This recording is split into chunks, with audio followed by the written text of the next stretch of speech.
میں آپ کو سنانے والی ہوں افسانہ قید باقلم، تحریر چودھری محمد بشیر شاد، اور میں آپ کی آرجے دلشاد نسیم۔ میری آنکھوں پہ کالی پٹی باندھ کر نہ جانے کس طرف لے جایا جا رہا تھا۔ وقت کا تعین بھی کیسے ہوتا۔ آنکھوں پہ پٹی جو بندھی تھی، جیپ کی رفتار سے اندازہ ہو رہا تھا کہ 100 کلومیٹر فی گھنٹے کے لگ بھگ ہے۔ اب یہ جیپ کس جانب جا رہی ہے اس کا کچھ پتہ نہیں تھا۔ میری آنکھوں کے سامنے ایک ہی رنگ نمایاں تھا، سیاہ، بالکل سیاہ۔ ایسے رنگ میں رات کا گھمبیر گھپ اندھیرا شامل تھا۔ اب گاڑی کی رفتار پہلے سے قدرے کم ہو گئی اور نزدیک سے گزرنے والی کسی اور گاڑی کی آواز کبھی کبھار آتی۔ پھر ایک موڑ اور آ گیا جہاں ڈھلوان کا احساس ہوا۔ شاید جیپ کسی کچی سڑک پر چل نکلی تھی۔ ٹائروں کے ساتھ مس کرنے والی پتریلی کنکریاں جیپ کی چادر سے ٹکرا کر کھڑ کھڑ کی کھردری آواز پیدا کر رہی تھی۔ کھڈوں میں لگے جھٹکوں نے پسلیاں ہلا کے رکھ دی۔ 4 وہیل ڈرائیو جیپ کا وہ گیئر لگا دیا گیا جو پہاڑی راستوں کی چڑھائی کا کام دیتا ہے۔ یہ سب کچھ میرا خیال تھا، مجھے سوال کرنے کی ممانعت تھی، اور اگر میں سوال کرتا بھی تو اس کا جواب کوئی نہ دیتا۔ مجھے اس سے بھی بے خبر رکھا گیا تھا کہ سیاہ پٹی باندھ کر کہاں پہنچایا جا رہا ہے۔ عجیب کشمکش تھی۔ میں سوچوں کے تانے بانے میں بری طرح پھنسا ہوا تھا کہ جیپ نے ایک دم بریک لگا دی۔ مجھے دونوں بازوؤں سے پکڑ کر نیچے اتارا گیا۔ پکڑنے والوں کے ہاتھوں کی گرفت مردانہ نہیں تھی۔ صنف نازک کے نرم و نازک ہاتھ لگ رہے تھے۔ پتلی پتلی سی مخروطی انگلیاں میرے بدن میں ارتعاش پیدا کر رہی تھیں۔ یہ عجیب قید ہے جہاں مجھے لے جایا جا رہا ہے۔ میرا دل چاہ رہا تھا کہ میری آنکھوں سے سیاہ پٹی کھول دی جائے اور میں محسوس کرنے لگوں اور ساتھ ساتھ دیکھ سکوں کہ میرے ساتھ کون چل رہا ہے۔ اتنے میں ایک آواز ہیلی کاپٹر جیسی کانوں کی حساس پتلیوں سے ٹکرائی، اور کچھ ہی دیر میں ہیلی کاپٹر نے زمین پہ پہیے لگا دیے۔ مجھے بڑی احتیاط سے اس میں بٹھایا گیا اور پھڑ پھڑ پھڑ کی آواز تیز تر ہوتی گئی۔ اس کا مطلب ہے زمین سے اوپر اٹھنے والا ہیلی کاپٹر اب ہواؤں کی دوش بدوش بلندیوں میں سفر کرنے لگا ہے۔ عجیب بکواس ہے۔ آخر یہ سب کیا ہو رہا ہے؟ میں نے بولنا چاہا، لیکن کے ساتھ ہی پستول کی نالی میری کنپٹیوں کے ساتھ ٹکرائی۔ میں خاموش ہو گیا۔ بول کر کیا فائدہ؟ پھر سے خاموش سفر، نہ منزل، نہ راہ، نہ جرم، نہ سزا، کچھ بھی پتہ نہیں کہ کیا ہو رہا ہے اور مزید لمحہ بھر میں کیا ہونے والا ہے۔ میں نے اپنی پچھلی زندگی کے بارے میں سوچنا شروع کر دیا کہ کون سا گناہ ایسا سرزد ہو گیا ہے جس کی پاداش میں مجھے سزا سنائی جانے والی ہے۔ کسی سے لڑائی جھگڑا نہیں کیا، کوئی چوری چکاری نہ کی، اور کسی چور کا ساتھ بھی نہیں دیا، قتل نہ کیا اور قاتلوں کے ساتھ ایک قدم چلا بھی نہیں۔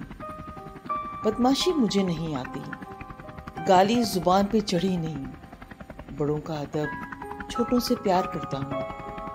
رہا سوال صنف نازک کا، اس سے مجھے قطعی انکار نہیں کہ میں نے ہمیشہ عورت کی قدر کرتے ہوئے اللہ پاک کے اس شاہکار کو سراہا ہے، وہ بھی شاید اس لیے کہ میں بذات خود ایک مرد تھا۔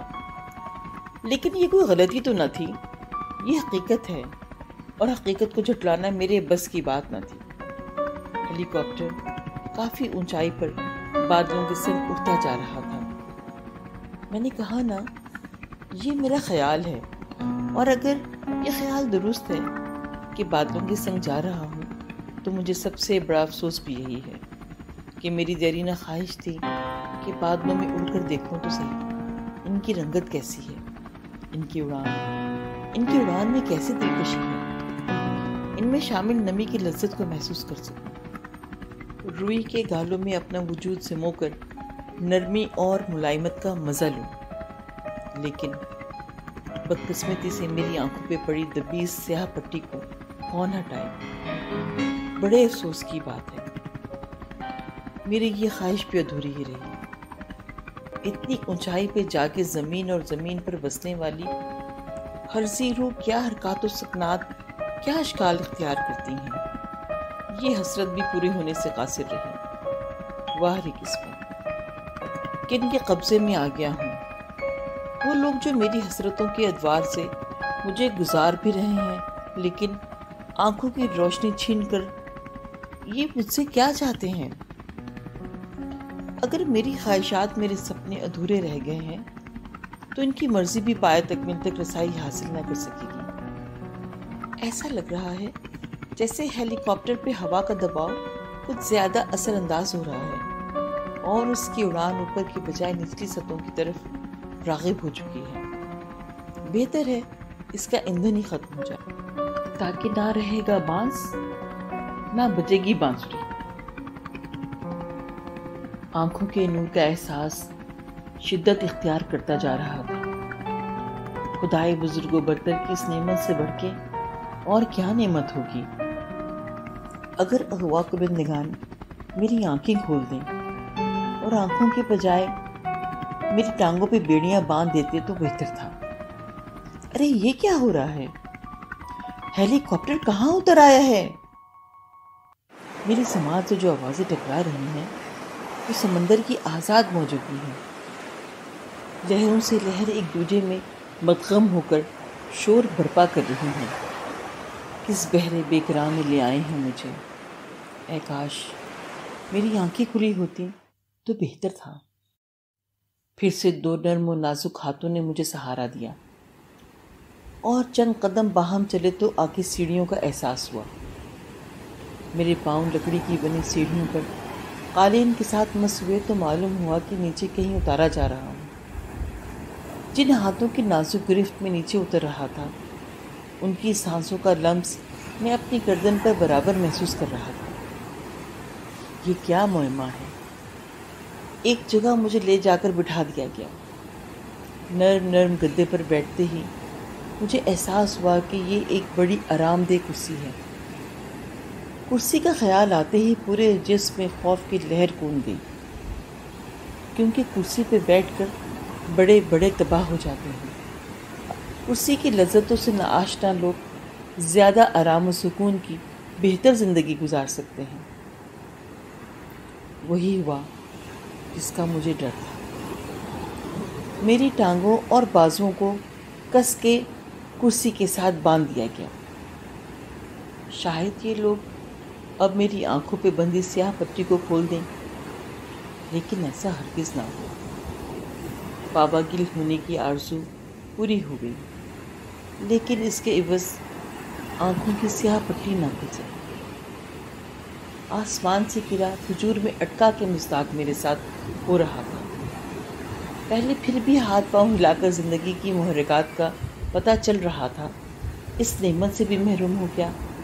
آنکھیں ہی نہیں تو کیا نظر آئے گا؟ بدن کا رواں رواں آزاد ہو تو زندگی کی رعنائیوں کا پتہ چلتا ہے۔ اللہ پاک کی عطا کردہ ہر نعمت اپنی جگہ اٹل اور اعلیٰ حیثیت کی حامل ہے۔ کسی بھی نعمت سے محرومیت اس کی افادیت کا پتہ دیتی ہے۔ وہ ہاتھ جو لکھنا جانتے تھے، قلم کی نوک سے صفحہ کرتاس پر بے شمار الفاظ کو سنوارتے تھے، کرسی کے ساتھ کس کر باندھ دیے گئے۔ وہ قدم جو راہوں پر آزادانہ چلتے تھے اور سارا دن رزق حلال کما کر واپس گھر لوٹتے تھے، ایک جگہ جامد کر دیے گئے۔ کھانا تو یہاں بھی کھلایا جا رہا ہے، میرے منہ میں لقمے دیے جا رہے ہیں، لیکن لقمے دینے والی انگلیوں کو اٹھتے دیکھ نہیں پا رہا۔ لقمہ دیتے وقت لقمہ دینے والے کا چہرہ پڑھنے سے قاصر ہوں، اس لیے کہ زبان سے کس کا شکریہ ادا کروں۔ مجھے یہ تک خبر نہیں کہ یہ لقمے مجھے رحم کھا کر دیے جا رہے ہیں یا اس کے پس پشت کوئی غرض ہے۔ آخر یہ سب کچھ کیوں کیا جا رہا ہے؟ لو، بحری بیڑا لنگر انداز ہو گیا ہے اور مجھے کھولنے کی بجائے میری کرسی کو اوپر اٹھایا جا رہا ہے۔ ٹک ٹک کرتی کوئی چیز مجھے اوپر لے جا رہی ہے۔ شاید کرین کا مضبوط آہنی کنڈا میری کرسی کی پشت پر آن لگا ہے اور بڑی آہستگی سے کسی اور جگہ منتقل کیا جا رہا ہے۔ ہلکے سے جھٹکے کے ساتھ کرسی آن لگی ہے۔ یہ فرش نہیں ہے بلکہ لکڑی کا کوئی تختہ ہے۔ آہنی کنڈا ہٹا لیا گیا اور موٹر سٹارٹ کرنے کی آواز میرے کان میں سنائی دی۔ ایک اور جھٹکا لگا اور پانی کی لہروں کو چیرتے ہوئے جو چیز سفر پر گامزن ہوئی ایک کشتی تھی جو چپوؤں سے نہیں بلکہ موٹر سے چل رہی تھی۔ یہ کرسی مجھے لے ڈوبے گی۔ میں بہت پیچھے چلا گیا۔ سوچتا رہا کیا کرسی کا خیال مجھے کبھی آیا تھا؟ زندگی کے سارے صفات الٹ ڈالے لیکن ہلکی سی بھنک بھی کرسی کی چاہت کی نہ مل سکی۔ پھر یہ کرسی میرے نصیبوں میں کہاں سے آ گئی؟ یہ لو، کشتی بھی دھیرے دھیرے ایک جگہ پہ آن لگی۔ اب کیا ہونے والا ہے؟ ارے، یہ نرم و نازک ہاتھ ابھی تک میرے ساتھ ہیں۔ میرے بازوؤں اور ٹانگوں کو آزاد کیا جا رہا تھا۔ مجھے گونا گون خوشی محسوس ہو رہی تھی، لیکن اس کے ساتھ یہ افسوس بھی رہا کہ میری آنکھوں سے سیاہ دبیز پٹی کیوں نہیں ہٹاتے۔ کشتی کے چلنے کی آواز آئی اور یہ آواز آہستہ آہستہ مدھم سے مدھم تر ہو کر اختتام پذیر ہوئی۔ میں اونچائی پر اپنے قدم جمائے چلا جا رہا تھا کہ میرے پاؤں کے ساتھ دہلیز کا ٹکراؤ ہوا۔ مجھے ایک کرسی پر بٹھایا گیا۔ میرے بازو سامنے پڑے میز پر رکھے گئے۔ میں نے محسوس کیا کہ ایک کرسی پر بیٹھا ہوں، لیکن یہ کرسی وہ نہیں جس پر میں نے سفر کیا۔ یہ قدرے کھردری کرسی ہے اور سامنے جو میز ہے وہ نہ جانے کتنی بڑی ہے۔ اس وقت جس کرسی پر میں موجود تھا اس کی ڈھیل ڈھال میری شعوری تہوں میں کہیں بسی ہوئی تھی۔ میں نے میز پر سے ہاتھ ہٹا لیے اور کرسی کو ٹٹولتا رہا۔ یہ کرسی کہاں سے آئی ہے؟ اسی اثنا میں کسی کے جانے کی آواز آ رہی تھی۔ زنانہ جوتے کی ایڑی زمین پر آواز برپا کر کے یہ احساس دلا گئی کہ میرے پاس اب صرف اور صرف کوئی ایک رہ گیا ہے۔ یہ کون ہے اور کیا کرنا چاہتا ہے؟ میری سمجھ سے بالاتر تھا۔ کچھ لمحے گزرے اور میں ایسے محسوس کرنے لگا کہ قبر کے اندھیروں میں اکیلا رہ گیا ہوں۔ پہلے کوئی نہ کوئی ساتھ تو چل رہا تھا، پھر خیال آیا کہ جب میرے پاس کوئی نہیں رہا پھر آنکھوں پہ سیاہ پٹی کیسی؟ کیوں نہ اسے کھول دوں؟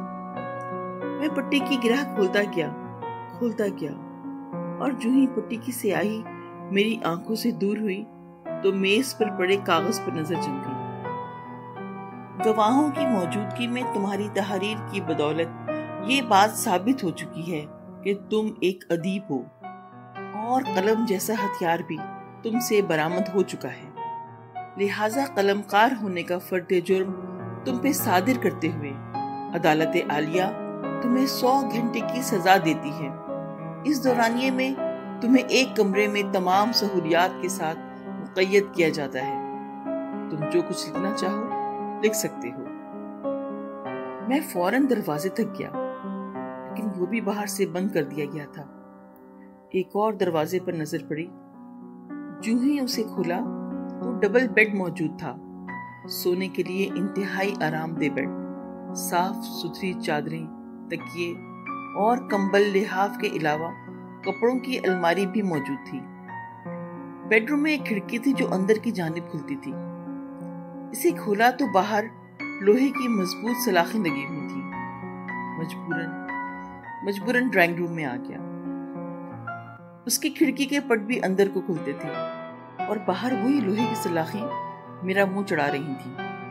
ڈرائنگ روم کی ایک طرف باورچی خانہ تھا اور دوسری جانب ایک اور دروازے پر میری نظر پڑی۔ اسے کھولا تو غسل خانہ بھی نظر آ گیا۔ اب سب کچھ موجود تھا، کھانا، تازہ پھل اور سردی سے محفوظ رہنے کے لیے ڈرائنگ روم میں انگیٹھی، جس کے قریب ہی خشک لکڑیوں کے چھوٹے چھوٹے ٹکڑے موجود تھے۔ گھر میں سلیقے اور قرینے کا بے حد خیال رکھا ہوا تھا۔ ہر کھڑکی کو کھول کر دور دور تک نظر دوڑائی، لیکن دور و نزدیک نہ آدم نہ آدمزاد۔ بیڈ روم کی کھڑکی کے پٹ کھولے تو دور تک سمندر دکھائی دیا، حد نگاہ نیلگوں پانی اور اوپر نیلا آسمان۔ ڈرائنگ روم کی کھڑکی کھولتے ہی پہاڑی سلسلہ اور جنگل دکھائی دیتا ہے۔ پرندے درختوں کی چوٹیوں پر کیا چہچہاتے، ہر جانب برفیلی تہوں نے قبضہ جما رکھا تھا۔ یہ کیسی بستی ہے جہاں صرف ایک گھر ہو؟ اسے بستی کہتے ہوئے بھی شرم آ رہی تھی۔ ایک گھر سے بستی تھوڑی بن جاتی ہے۔ میں دونوں ہاتھوں سے اپنا سر دبائے سوچتا رہا اور میز پر پڑا کاغذ میرا منہ چڑھا رہا تھا۔ میں نے دل و دماغ سے بہت کہا کہ تمہیں تنہائی چاہیے تھی نہ لکھنے کے لیے، اب لکھو۔ کیوں نہیں لکھتے؟ لکھو نہ دل کھول کر، کرو کوئی تخیل داری خود پر۔ اب یہاں تمہیں تنگ کرنے والا کوئی نہیں، صرف تم ہو اور تمہارا قلم۔ کاغذ وافر مقدار میں موجود ہیں، جی بھر کے لکھو۔ لیکن لکھوں کیا؟ پہلے دماغ کا معمہ تو حل ہو جائے کہ میں کہاں ہوں، تم کہاں ہو۔ لکھنے والے کے لیے اس بات سے کیا تعلق ہے، کیوں نہیں؟ تم آؤ میرے روبرو، میں تمہیں بتاؤں گا کہ ایک تخلیق کار کا ماحول سے کیا تعلق بنتا ہے۔ لو، میں تمہارے سامنے ہوں، جو سوالات کرنا چاہو کر سکتے ہو۔ مجھے پہلے اپنا تعارف تو کراؤ۔ جی، مجھے تنہائی کہتے ہیں۔ مجھے یہاں کیوں لایا گیا ہے؟ کیونکہ تم ایک ادیب ہو۔ کیا ادیب کو اس طرح حبس بیجا میں مقید کیا جاتا ہے؟ اچھا، تنہائی کو اب آپ حبس بیجا کا نام دے رہے ہیں؟ جی ہاں، بغیر جرم بتائے کسی کو قید کر دینا اچھی بات تو نہیں۔ آپ بھول گئے ہیں پیارے قلم کار، کتنی بار آپ چھپ چھپ کر تنہائی میں لکھنا چاہتے تھے۔ وہ میری مرضی پہ موقوف تھا۔ اس میں آپ کی امنگوں کو سامنے رکھا گیا ہے اور ادبی عدالت سے یہ فیصلہ بھی ہو چکا ہے کہ آپ کو تنہائی میں رکھا جائے۔ چلیے اتنا بتا دیں کہ میں کہاں ہوں۔ روئے زمین پر۔ یہ تو مجھے بھی علم ہے کہ کرۂ ارض پر ہوں، لیکن اس جگہ کا محل و وقوع کیا ہے؟ محترم ادیب، مشرق کی جانب پہاڑی سلسلہ اور جنگل ہیں، مغرب کی جانب گہرا نیلگوں سمندر، شمال کی جانب دلدلی مہلک راستے اور جنوب کی جانب چٹیل میدان۔ میرا پوچھنے کا مقصد یہ ہے کہ یہاں سے دور و نزد کوئی مشہور سڑک یا شہر ہے؟ شور شرابے سے تو آپ کی جان جاتی تھی، پھر ایسا سوال کیوں کر رہے ہیں؟ بس ویسے ہی پوچھ رہا ہوں، ویسے ہی جس طرح قدرتی نظاروں کو لبے لباب بنا کر آپ لکھتے چلے آ رہے ہیں، پھر شہروں اور سڑکوں کی ہنگامہ آرائی میں آپ کیوں دسنا چاہتے ہیں؟ آپ کھڑکیوں کے پٹ کھول کر دیکھیے، قدرتی نظاروں کی ہزاروں مثالیں آپ کے سامنے موجود ہیں۔ اٹھیے، بنائیے ماحول، سوکھی لکڑیوں کے ٹکڑے انگیٹھی میں رکھ کر دیجیے آنچ اپنے ہاتھوں سے، اور پھر مچلتی آگ میں اپنے محبوب کا سرخ سرخ چہرہ دیکھ کر ایک آدھ غزل صفحہ کرتاس پر دل کی گہرائیوں سے تحریر فرمائیے۔ میں آج آپ کو پوری طرح تنہائی کا موقع فراہم کر رہی ہوں۔ صرف اس لیے کہ آپ کو ہر وقت مجھ سے شکوہ رہتا تھا۔ آپ کا گلہ دور کرنے کے لیے مجھے کہاں سے کہاں تک کا سفر کرنا پڑا ہے، پھر بھی آپ مجھ سے ناراض ہیں تو آپ کی مرضی۔ ہاں، آگ جلانا ضروری ہے، بدن میں حرارت آ جائے گی۔ آپ کو بھوک تو نہیں لگ رہی محترم ادیب؟ نہیں تو، ابھی تک میرا پیٹ بھرا ہوا ہے۔ بہرحال بھوک لگی نا، کھانا کھا لینا، وہ سامنے میز پر پڑا ہے۔ میں کون سی کہانی تخلیق کروں؟ بڑے افسوس کی بات ہے محترم ادیب، پہلے جتنی تحریر آپ لکھ چکے ہیں وہ مجھ سے پوچھ کر لکھی تھی کیا؟ ایک بات میں تمہیں بتا دوں، تمہارا رویہ آج مجھ سے کچھ اچھا نہیں، ظالمانہ لگتا ہے۔ چلیے، کوئی موضوع تو آپ کو میسر آیا، اسی پہ لکھ دیں۔ لیکن یہ کیسے میں لکھ سکتا ہوں؟ تنہائی کو ہمیشہ میں نے مونس سے ہجرا کا رتبہ دے کر بیان کیا ہے، پھر آج اپنے الفاظ کی نفی کیسے کر دوں؟ شاعر بھی عجیب ہوتے ہیں، اور آج تنہائی سے گھبراہٹ کیسی؟ ادیب ہو، کھل کے لکھو۔ سنو، اور بڑے غور سے سنو۔ شاعروں کو کیا سمجھ رکھا ہے آپ نے؟ تمہاری قدر کرتے ہیں اس لیے تمہیں ہم نے سر پہ چڑھا رکھا ہے، یہی نا؟ کیا شاعر دنیا کا حصہ نہیں ہوتے؟ کیا شاعروں کا دل نہیں ہوتا؟ کیا شاعر و ادیب دنیا کی ایک الگ مخلوق ہے؟ تم اگر تنہائی ہو تو ہم تیری تنہائیوں میں بسنے والے حساس لوگ، تیرا وجود ہم سے ہے۔ اگر ہم تم میں آ کر بسیرا نہ کریں تو کون پوچھے گا تمہیں؟ کیا ہو تم؟ بتاؤ نا۔ صحرا میں تپتی ریت سے تھپیڑے کھاتا ہوا سوکھا پیڑ ہو تم؟ جاؤ، ہم تم میں آ کے بسیرا نہیں کرتے، پھر دیکھتا ہوں تم کیسے طنزیہ ہنسو گی ہم پر۔ اچھا، ناراضگی تھوک دو، تم نے خامخواہ غصہ کر لیا۔ جاؤ بستر پر لیٹ جاؤ، گرم گرم لحاف میں تھوڑی دیر سستا لو، ممکن ہے تمہاری ذہنی کوفت دور ہو جائے۔ گزرا وقت ہاتھ نہیں آتا، اور ہر روز عید نیز کی حلوہ اور خورد والی بات بھی مد نظر رکھنا۔ میرا مقصد تمہیں تنگ کرنا یا حب سے بیجا میں رکھنا ہرگز نہیں، میں تو آپ کو پورا وقت مہیا کرنا چاہتی تھی تاکہ آپ کوئی بہترین تخلیق کر سکو۔ یہ ہوئی نہ بات، اب وہ وقت آ گیا ہے جہاں تم میرا ساتھ دو تو کوئی نہ کوئی تخلیق تو ہو سکتی ہے۔ ہاں، اس لیے میں آپ کو اس کونے میں لے آئی ہوں۔ بس سمجھ گیا، سب کچھ سمجھ گیا۔ اصل میں ہم لکھنے والے پیار کے بھوکے ہوتے ہیں، جس کسی نے تھوڑا پیار دیا اسی کے ہولیے۔ دنیا سے کٹ کر ہم کیا لکھ سکیں گے؟ ہم لکھتے بھی دنیا میں رہ کر ہیں، اور لکھتے بھی دنیا کے لیے ہیں۔ ہمارا محور دنیا ہے، دنیا سے سب کچھ اخذ کر کے تمہارا سہارا لیتے ہیں۔ آج چونکہ میری آنکھیں، بازو، پاؤں سب مقید تھے، پھر کیا دیکھتے دنیا سے؟ میرا مطلب ہے جب کچھ دیکھا ہی نہیں وہ دماغ میں کیسے جائے، اور جب نظر میں نہیں آیا تو دل کو کیسے بھائے؟ دل تک جب کوئی چیز رسائی نہیں کر سکی تو پسند والی بات رہ گئی نا۔ جب پسند کچھ نہ آ سکا تو خون گردش کیسے کرے گا؟ خون کی گردش تیز نہ ہوئی تو ہاتھ کی انگلیوں میں جنبش نہ آ سکے گی، اور بغیر جنبش کے قلم چلتا نہیں۔ اب تم ہی کوئی موضوع ڈھونڈ نکالو تو کوئی بات بنے۔ لاؤ کوئی نقش سامنے جس کے نقوش تیکھے تیکھے ہوں، غزل خود بخود بنے۔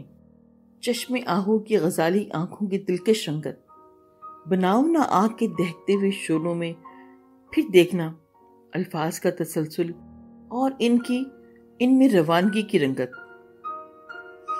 بہتر ہے اس وقت تھوڑا آرام کر لو، تمہارے سارے دن کی تھکاوٹ دور ہو جائے گی۔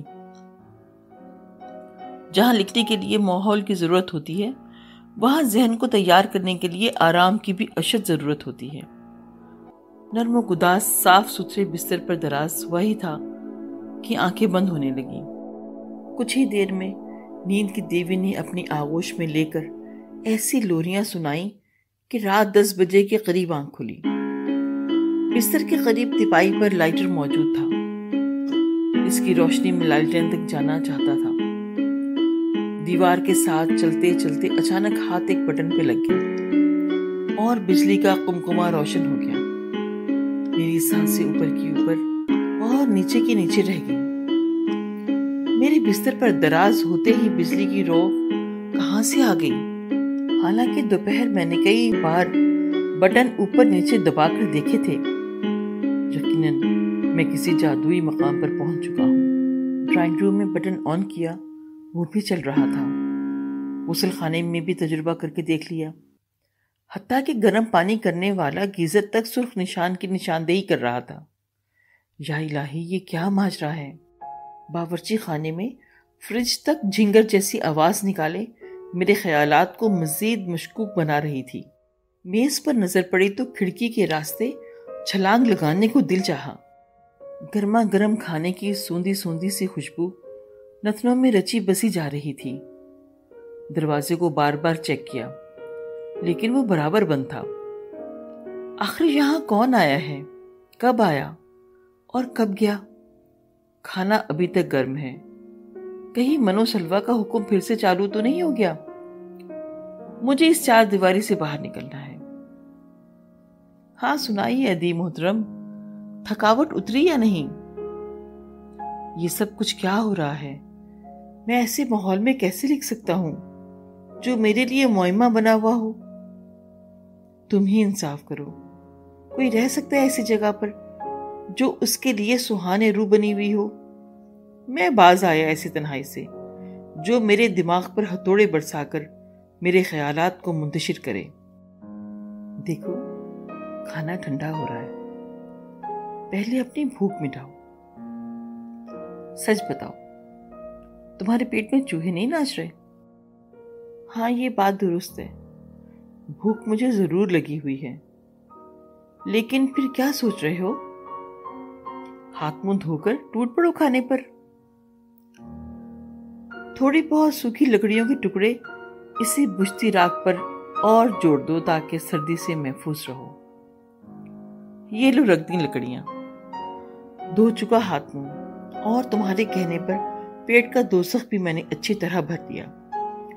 اب بتاؤ اور کیا کروں؟ مجھے علم ہے تم یہاں لا کر مجھ پر حکومت کرنا چاہتی ہو، حکم چلا کر ضرور مجھ سے کوئی ایسی تحریر نوک قلم سے اخذ کرا لوگی جو دنیا کو دکھا کر یہ باور کرا سکو کہ تنہائی میں لکھی ہر کہانی انوکھی ہوا کرتی ہے۔ لیکن یہ تمہاری مرضی کی کہانی ہوگی، میری آزادانہ سوچ کا اس میں کوئی عمل دخل نہ ہوگا۔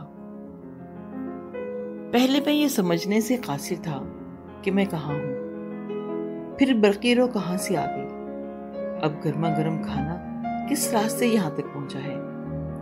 یہ سب کچھ معمہ بنا ہوا ہے میرے لیے۔ ہر معاملہ میری سوچ سے باہر ہے۔ میں مفلوج ہونا نہیں چاہتا۔ حقیقت سے قریب تر کہانیوں کو جنم دینے والی ڈراؤنی کہانیاں کیسے لکھ سکتے ہیں؟ قلم میں پختگی کی بجائے ارتعاش برپا ہو جائے، یہ کہاں کا انصاف ہے؟ اپنے سامنے دیکھو، ہاں سامنے انگیٹھی میں دہتے ہوئے انگاروں پر نظر دوڑاؤ۔ تمہارا محبوب تمہارے پاس نہیں، اور تم تنے تنہا اس جگہ پر آج اکیلے ہو۔ محبوب کی یاد ستانے لگتی ہے، دماغ میں ایک ہلچل سی مچ گئی ہے۔ تمہارے دماغی خلیوں میں مدھم سی تصویر کا خاکہ ابھرتا ہے۔ کہو، خاکہ بنایا یا نہیں؟ ہاں بتاؤ، شرم کی کیا بات ہے؟ ہاں، ہلکا سا عکس دکھائی دے رہا ہے۔ اس عکس کو منعکس کر کے قدرے اور پھیلاؤ۔ سناؤ، کیسے رنگ دکھائی دے رہے ہیں؟ ہاں، سب رنگ اپنی جگہ بنتے جا رہے ہیں، قوس و قزح جیسے۔ بس یہی بات تھی۔ تم بالکل ٹھیک کہتی ہو۔ باہر بارش شروع ہو چکی ہے، گردوں پر بادل منڈا رہے ہیں۔ دور دراز کی مسافت طے کر کے آئے بادل ایک دوسرے کے گلے مل رہے ہیں۔ ان کے ملنے کا والہانہ انداز گنگرج پیدا کر رہا ہے۔ بغل گیر ہوتے ہی ان کی آنکھوں سے انمول موتیوں کی جھڑی بہنا شروع ہو جاتی ہے، اور زمین تک آتے آتے جو آواز یہ پیدا کرتے ہیں اس میں کھو کر میرا قلم متحرک ہو جاتا ہے۔ آمن نے اپنا قبضہ جما لیا ہے، اب تم بھی چپکے سے سنتی جاؤ، غزل مکمل ہونے تک کچھ بھی مجھ سے پوچھنا نہیں۔